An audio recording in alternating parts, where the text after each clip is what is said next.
want to start this video off with a question, and it's a question that, at least at this very moment in time, feels like it doesn't really have an answer. I mean, you could probably even compare it to something to that of a hole, a bottomless hole. You could drop something in it, but you'd never hear that something land. You'd never be given that catharsis, that answer. And I feel like as people, we've been asking this question for as long as we've been able to look up at the sky. The very sky that separates everything that we've ever known and everything that we don't.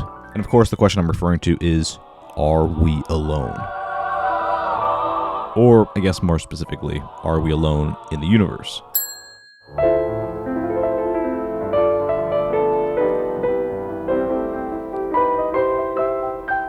And despite not knowing the definitive answer to this question, we do know at the very least that there are two potential answers, and both are unfortunately rather unsettling. If we are alone, then the universe as we know it is basically a cathedral built for no congregation, I guess besides us. And on the flip side, if we're not alone, then that means that something has always been sitting in the pews beside us without us knowing. And the reason I'm framing this religiously is not because I'm personally religious, which I'm not, but because that's exactly the kind of territory that Spielberg is walking into with his newest movie, Disclosure Day. Of course, Spielberg's been making movies that have lived in this question for decades at this point, whether it's been Close Encounters, E.T., War of the Worlds, and I guess Crystal Skull too if you want to include that one, but I would rather not, for obvious reasons. And while movies like Close Encounters and E.T. are drenched in this wonder that's almost like an American religion at this point, that of the open sky and what might come down from it, birthed from the 1947 Roswell, New Mexico incident, War of the Worlds is very much of the opposite. It's a movie that's instead drenched in the dread and the confusion from a foreign attack. Meanwhile, Disclosure Day is neither, because instead of asking the original question, it replies with its own. Do we actually want to know if we are alone? How would knowing affect the world? How would it affect religion? And perhaps most importantly, would knowing even make things better? And despite the movie asking all these interesting questions, it really pains me to say this, but I was disappointed with Disclosure Day. And you know what? I maybe even would go as far to say that I don't know if I even liked the movie. If you want to skip to the actual review and you don't care about anything I gotta say besides that, here's your timestamp. And listen, if you skip ahead, I respect that. But if you do, you'd be hurting my feelings. Quite a bit, actually. So maybe don't do that. Now with that out of the way, I, just like everybody else and their mothers, love me some Steven Spielberg. I'd probably go as far to say that he is my favorite filmmaker, even if he is rather hit or miss these days. Really, if you look at his entire career, he's kind of been hit or miss for the latter half of it. Though I do think he's been hitting more than he's been missing as of late, at least with his last few movies. West Side Story is absolutely fantastic, and personally, I loved The Fabelmans. It's actually one of my favorite movies that he's ever made, point blank, period. And I know a lot of people don't share that same sentiment, but even still, it goes without saying, I adore this dude's filmography. He's cinema's greatest of all time for a reason. And to stay on that same note of adoring things, I also love me some Aliens.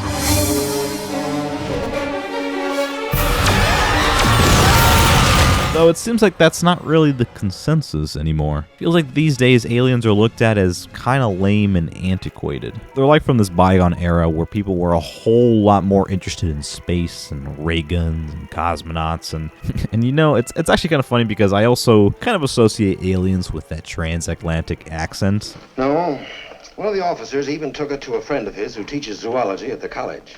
He said he'd never seen anything like it. The Twilight Zone and that 1950s B-movie era of things. So maybe they are just kind of old and lame at this point. I mean, even just looking at media these days, audiences seem to be way more interested in possessions, monsters, vampires, cults, interdimensional beings, and ghosts. I referenced Stranger Things in 2 videos in a row. That's weird. And listen, this is all for good reason. All of this stuff is really cool. I love all this stuff. But what's funny is I think you could lump up all of that and more into the alien subgenre. I mean, beyond my own obvious biases to the concept of aliens, I think aliens are actually one of the most versatile creatures in all of fiction. They could double as demonic possessions, ghost hauntings, or be part of a home invasion story, coming of age stories, cult stories, action flicks, horror movies, comedies, creature features, space operas. They can be malevolent or benevolent. They can be represented as Lovecraftian beings, fish people, little green Martians, big big-ass buff dudes, shape-shifting ferocious monsters, humanoid body snatchers, giant kaiju monsters that can tear through cities. Actually, that's kind of redundant. It's kind of like saying chai tea, isn't it? Giant kaiju monster. Whatever, I digress. They could also be a formless blob, killer clowns from outer space, or Catwoman from the moon. We have no use for men. Zombies, a dude in a gorilla suit, or even an old dude with a glowing sword, or perhaps most iconically, a ball sack with a glowing finger. Aliens are so insanely versatile both in their design and what kind of stories and genres that they can be in that it's kind of weird to me that they're so underutilized and maybe even considered lame and antiquated in the modern era. Aliens have been cropping more and more in TV shows and video games, but in movies, they're not around all too often. Outside of comic book stuff, I guess. And then here comes Spielberg with yet another swing at an extraterrestrial tale, and it's, well, as I mentioned earlier, Disclosure Day is a film that, for me, could be added to that list of Spielberg's misses. And for what it's worth, when I say miss, I just mean that it's not a complete masterpiece. I don't think the movie's bad or anything like that. No, I don't subscribe to that way of thinking. People have a right to know the truth. It belongs to 7 billion people. What is it? You wouldn't believe me if I told you. So I'm gonna show you. What are you gonna do? Full disclosure to the whole world. All at once.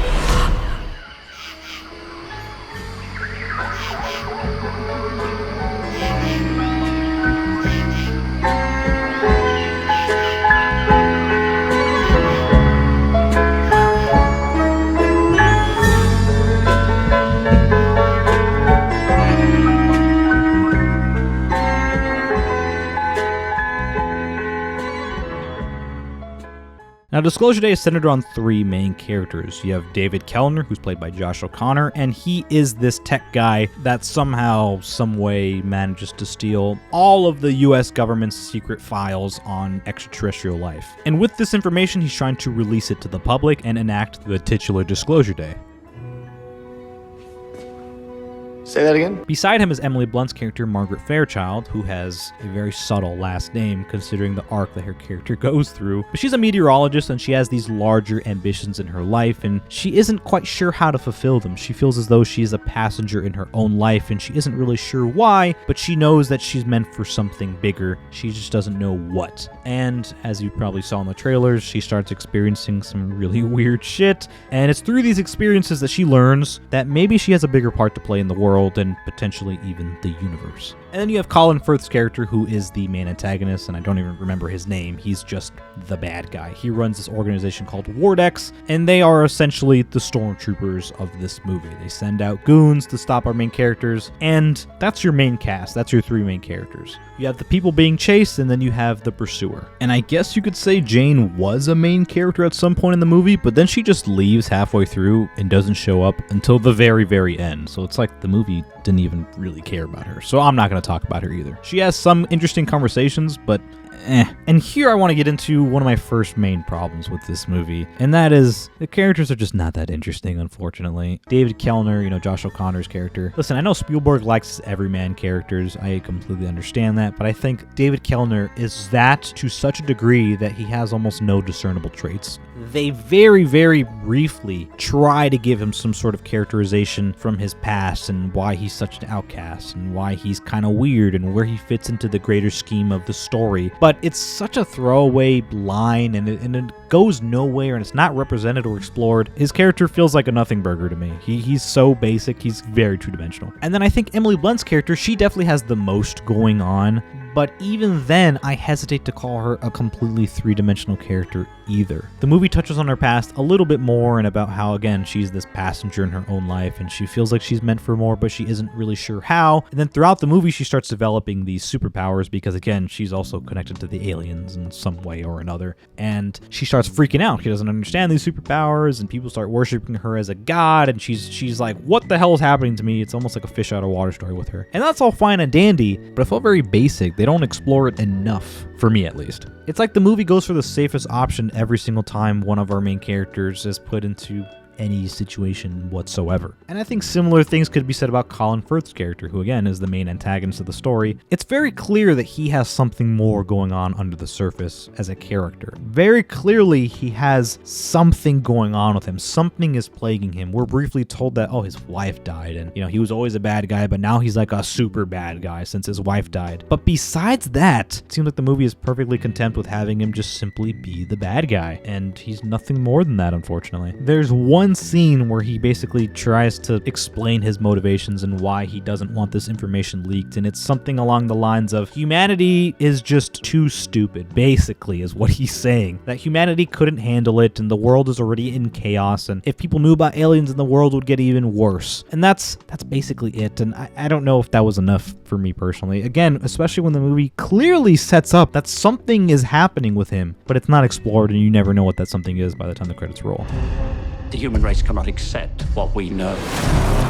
We need to stop it any way we can. So then, okay, fine. So if the characters are not that interesting, whatever, fine. But it's a thriller, so are there more thrilling aspects? Are they thrilling? Is the more action-oriented elements exciting? And unfortunately, I didn't think so. It's weird to think that Spielberg managed to make a better chase movie way back in his early career with Sugarland Express than he is now when he's a veteran in the game with Disclosure Day. I think if you're going to frame your movie as a chase, as this race against the clock, essentially, I think there needs to be a real sense of danger and consequence and tension, and I don't know if the movie ever got there for me. Like when the movie opened... Oh my god. Did you guys hear that? That thunder is diabolical. Every time I record a video, it's like pouring rain outside. What's going on? Anyway, if you hear thunder in the background from here on out, I'm sorry. I can't really control the weather. As I was saying, like when the movie opens, we're thrown into the mix of things immediately in true Spielberg fashion, and we're immediately in this chase. Our characters are being chased by the government, and then they are captured. Naturally, our heroes escape, whatever. But for some reason, the main villains don't chase them. It's very strange. It's like, okay, well, the moment the movie opens, it's trying to set up this tension and that they're being chased, but then our main villains just kind of let them go, and then they just leave, and then they go back to like home base or something. And I'm like, okay, so then why didn't they chase them? I don't understand. Especially when they make it such an effort to show like, oh, everything that our heroes have on them can be tracked by the government, but then the government doesn't track them and doesn't chase them? What? And then throughout the rest of the movie, our main characters get captured a couple more times, more than you would think, and the same thing happens. The main villains don't do anything to them. They kind of just leave, and then they don't get chased. Oh, we'll give them a head start. It's fine. Let them run away. We'll chase them tomorrow. And it's like, what? So then is this information not that important? Are they not that scared to have this information linked to the public? Because they're not chasing them relentlessly. They keep getting away, and they just let them get away. It's very strange. So immediately, like, that sense of danger isn't really there because the villains don't seem to want to harm our main characters. It's not like Sugarland Express where, like, the guy chasing them very clearly doesn't want to kill them yet. That's not what he wants to resort to. He's trying to bring them back alive until he has to kill them. But in this movie, they very clearly say they're going to kill you if they get you, but then they don't. So it's like, okay, well, the thriller elements aren't all that thrilling, so then where are we? If the characters are kind of lame and then the movie doesn't really feel dangerous when it's this thriller chase movie, then where are we? What are we left with? And I guess that would just be the themes and the subtext. And seeing how underdeveloped and fine everything else is, it seems like the movie's way more interested with this stuff anyway. And to that aspect, I've heard people say that this feels like a lecture because of that it feels like it's, again, more interested in what it's trying to say than what it's trying to entertain with, which I can understand that sentiment, but how do I go about tackling this? Okay, so bear with me. We're going to go a little off topic here, but I'm going to bring it all back around. It's going to make a lot of sense, I promise. So, Mission Impossible.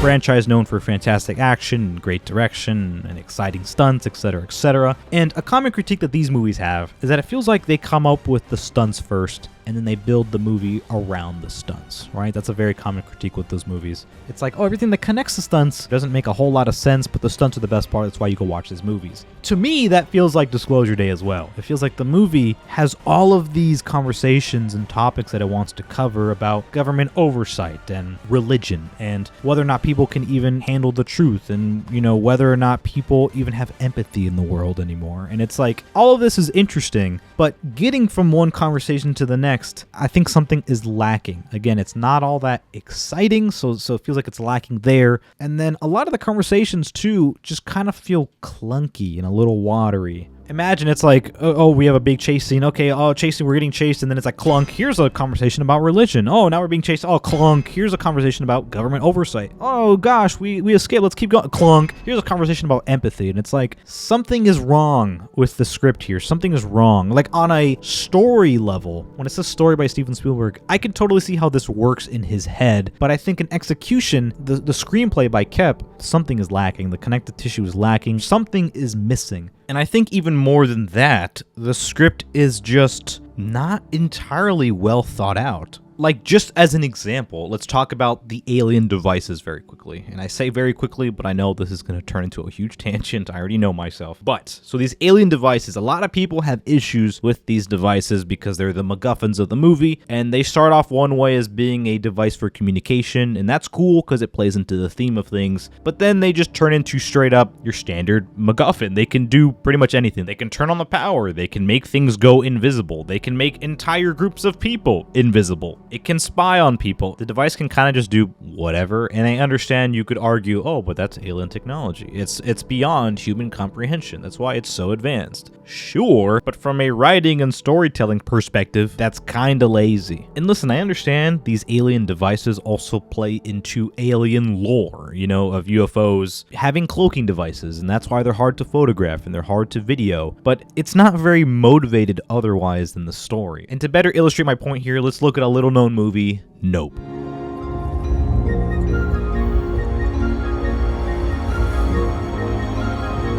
Which, by the way, I find it pretty interesting how Jordan Peele basically made a better modern Spielberg alien movie than Spielberg himself, both with its scope and wonder, but also with how it tackles some of the same ideas that Disclosure Day does, that of spectacle and how people react and deal with spectacle. And that's funny because it's almost meta in a way to the reception of both of these movies. People wanted more from Nope from that spectacle department, and same with Disclosure Day. People aren't satisfied with the lack of said spectacle in this movie. Very interesting stuff. That's where I'll leave that. These two movies and their relationships with the audience, very interesting. Anyway, as I was saying with Nope,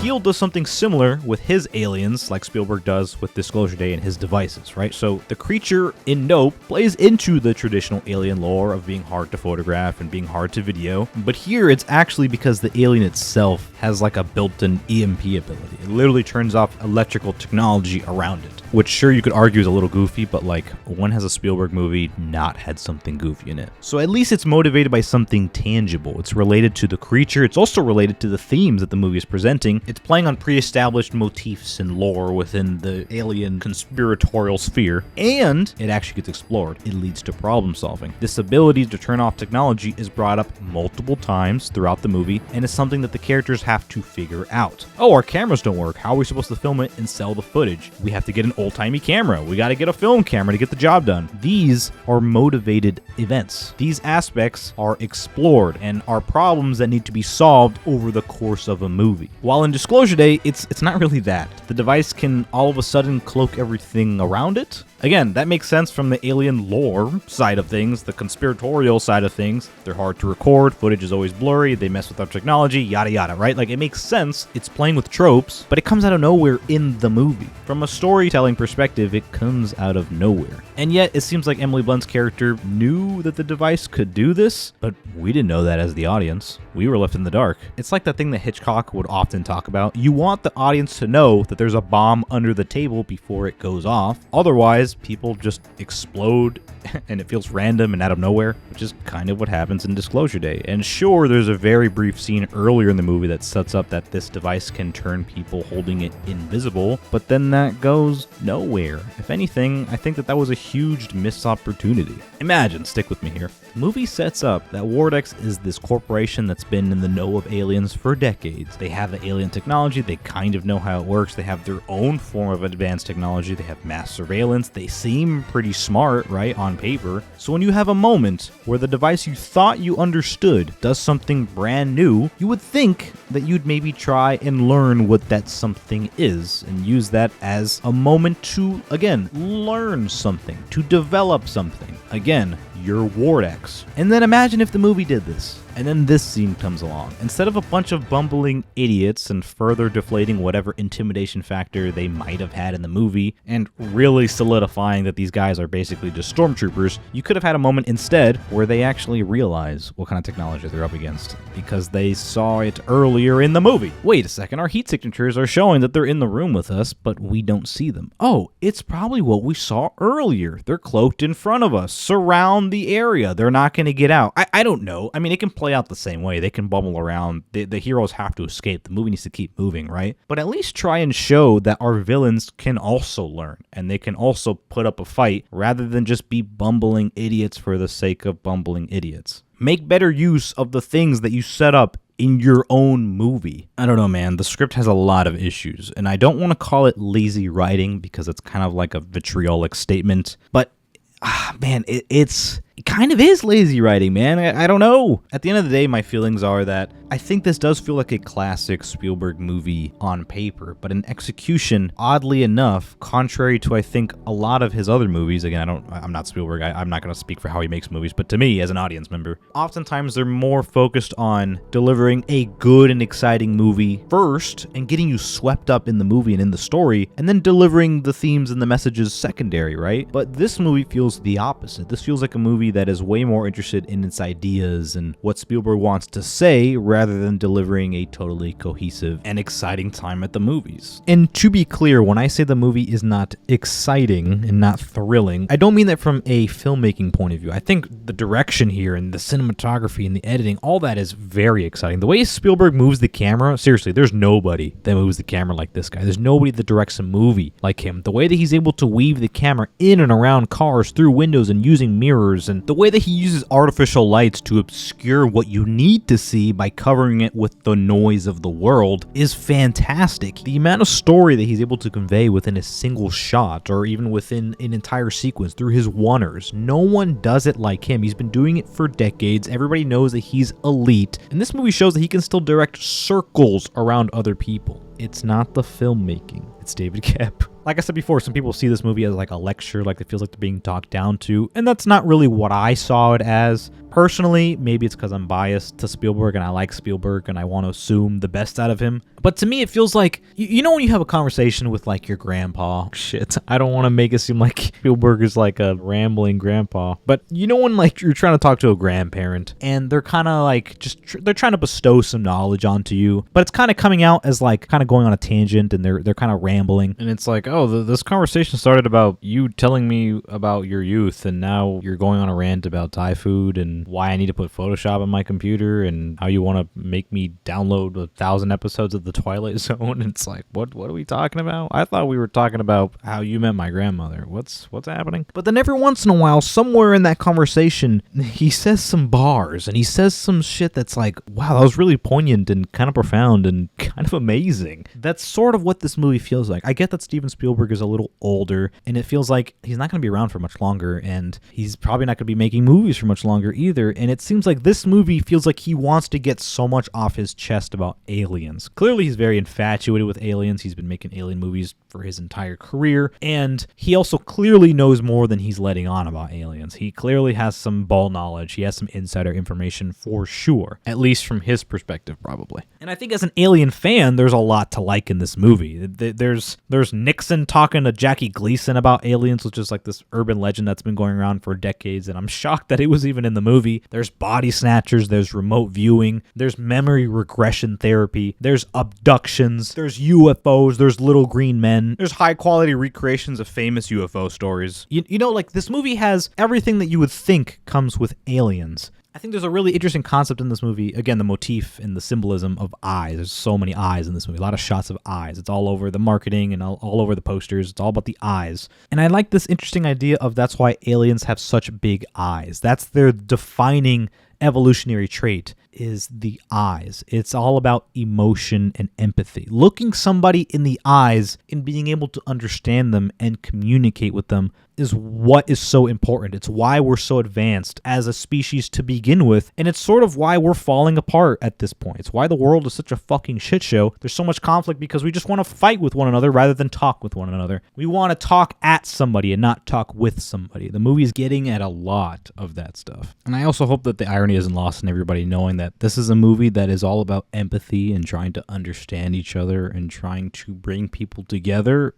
And a lot of the discourse online is just about how this movie fucking sucks and how anybody who likes it is like a shill and that they're paid off or that they're stupid. It's very strange. I mean, the movie isn't supposed to be realistic. I mean, first and foremost, it's pretty obvious that this is just an idyllic version of what Spielberg wishes the world was. This is what he wishes and hopes would happen. He hopes that it's all about empathy. He hopes that people understand each other. He hopes that we can come together. I don't think you need to read into it too much to understand that that is the point. And in some ways, Disclosure Day's central theme of communication and empathy feels like the movie is almost trying to show you that this has always been Spielberg's central idea throughout his movies. This has always been his mission statement. And of course, I don't know the man, but from what I've gathered from his movies and from the occasional interviews and from what he gave us in The Fabelmans, it seems like it all stemmed from his childhood, which, isn't that everybody? But it's that core belief of wishing that people around you communicated with one another better. Wishing that people in general would just talk to each other and hear each other out. And I think this is perfectly illustrated with his use of the 50-50 shot. And listen, with all the spectacular things that Spielberg is known for,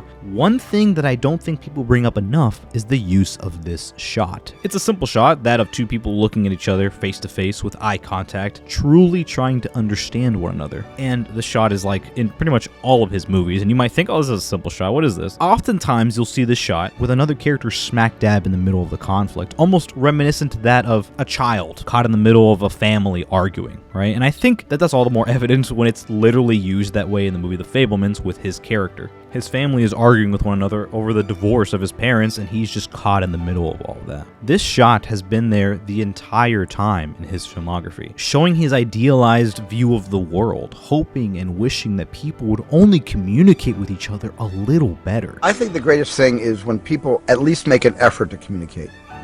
When they spend a lot of time reaching out and focusing on the person, making eye contact with the person that they're trying to communicate their feelings or simply their aspirations to, and that person isn't getting it. And I love that Disclosure Day is tackling this concept head on, the very concept that's been hidden just under the surface in all of his movies. I just wish the film itself was as compelling as the ideas that Spielberg was so desperately trying to leave us with.